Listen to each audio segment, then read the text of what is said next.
जब एमिली लड़खड़ाते हुए रसोई में पहुंची, तो जली हुई टोस्ट की महक सबसे पहली चीज थी जो उसे महसूस हुई। उसके पिता काउंटर पर बटर नाइफ लिए खड़े थे और उनकी मुस्कान में हल्की शर्मिंदगी थी।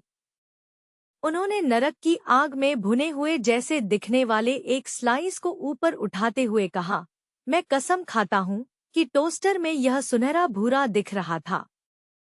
एमिली ने खिन्न होकर हंसते हुए अपने चेहरे से लंबे भूरे बालों की लट हटाई। कोई बात नहीं, डैड। चारकोल नाश्ते के लिए एक साहसिक विकल्प है। कुछ ही सेकंड बाद उसकी माँ एक फोन कॉल, एक ट्रैवल मग और क्लाइंट के कागजात का फोल्डर संभाले हुए तूफान की तरह अंदर आई। उसने बात करते करते एमिली के सिर पर चूम लिया और तेज कदमों से दरवाजे से बाहर गायब हो गई। एमिली ने फलों के कटोरे से एक केला और कॉफी ली। रसोई की मेज पर ढेरों किताबें फैली हुई थी और उसका लैपटॉप खुला हुआ था, जिसमें रात 1 बजे शुरू किए गए इतिहास के पेपर का काम खुला था। स्क्रीन की तेज रोशनी उसकी थकी हुई आंखों को चुभ रही थी। उसने कराहते हुए कहा, मिड-टर्म एग्जाम्स मेरी जान ले लेंगे। उसके डैड ने जाने से पहले सांत्वना देते हुए उसकी पीठ थपथपाई। बस इस हफ्ते टिके रहो, बेटा। फिर तुम्हें स्प्रिंग ब्रेक मिल जाएगा। तुम यह कर सकती हो।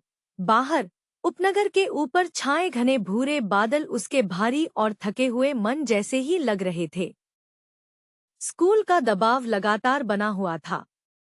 कैलकुलस, केमिस्ट्री, साहित्य और इतिहास, हर विषय उसे दफनाने के लिए तैयार एक हिमस्खलन जैसा था।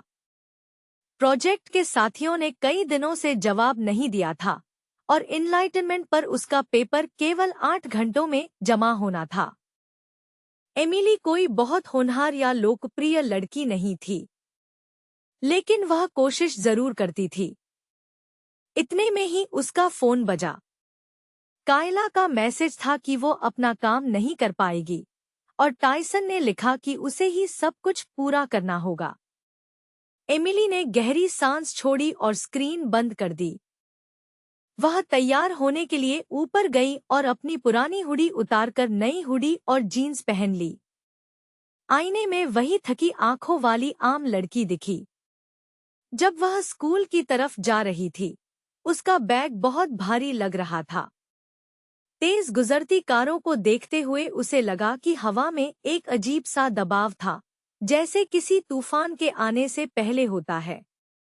स्कूल में हर तरफ बस शोर था।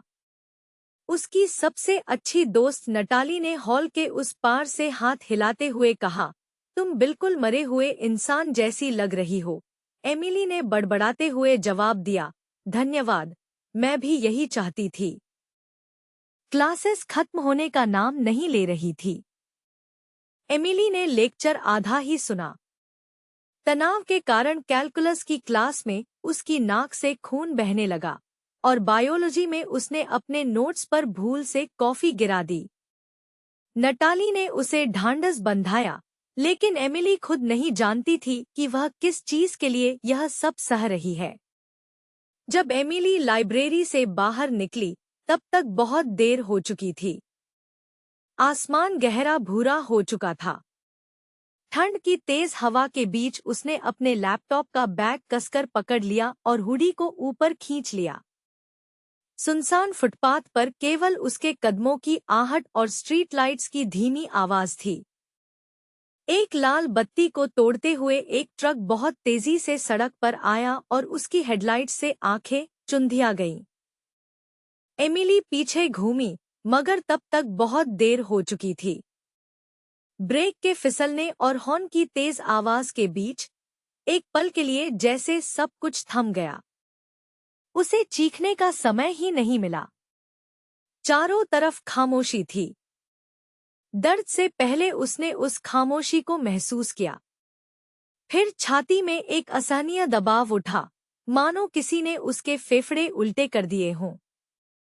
उसका शरीर अजीब सा भारी और नाजुक लग रहा था और कुछ गीला सा उसके गाल पर बहकर नीचे आया।